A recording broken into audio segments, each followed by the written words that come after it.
আব্দুল কাদের জিলানী রহমতুল্লাহ আলাইহিকে নিয়ে অনেকে একটা ঘটনা বলে থাকে যে তিনি নাকি বাঘ রূপে তার মাকে তিনি হেফাজত করেছেন। জানি না এই সমস্ত কথাবার্তা কোথা থেকে যে উদ্রেক হয়, এই সমস্ত কথাবার্তার ভিত্তি কোথায়।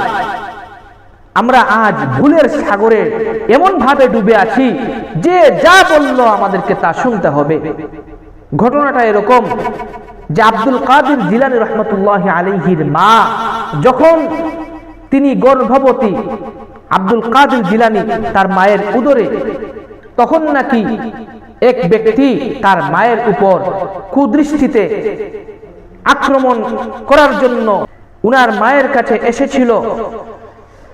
এরপরে নাকি তিনি তার মায়ের নাসারন্ধ্র দিয়ে নাকের ভেতর দিয়ে বাতাসের মতো বাহির হয়ে আসলেন, এসে বাঘ রূপে আকৃতি নিলেন, নিয়ে ওই ব্যক্তিটাকে হত্যা করলেন, ঘাড় মটকে দিলেন।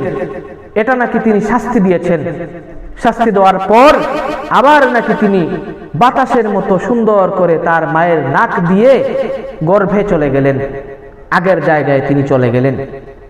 এটা কিভাবে বিশ্বাস করা যায়? এটা একটা বানোয়াট ঘটনা। এরকম ঘটনা থেকে আমরা বেঁচে থাকতে হবে। এটা আমরা শুনবো না। যদি কোথাও শুনি তাহলে আমরা তাদেরকে সতর্ক করব যে এই ঘটনা সত্য নয়, এটা বানোয়াট ঘটনা।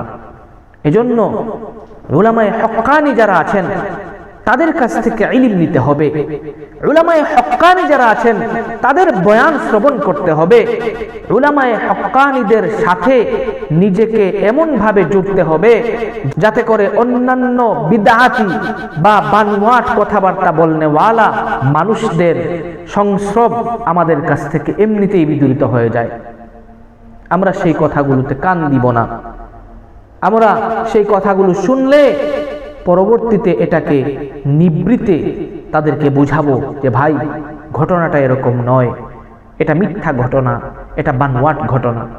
সমাজে অনেক প্রচলিত ভুল, অনেক ধরনের ভুল আছে যেই ভুল সম্পর্কে আমরা একদম গাফেল, আমরা জানি না আমরা ভুল করে বসছি। এরকম অনেক ঘটনা। আল্লাহ রাব্বুল আলামিন আমাদেরকে বোঝার তৌফিক দান করুন।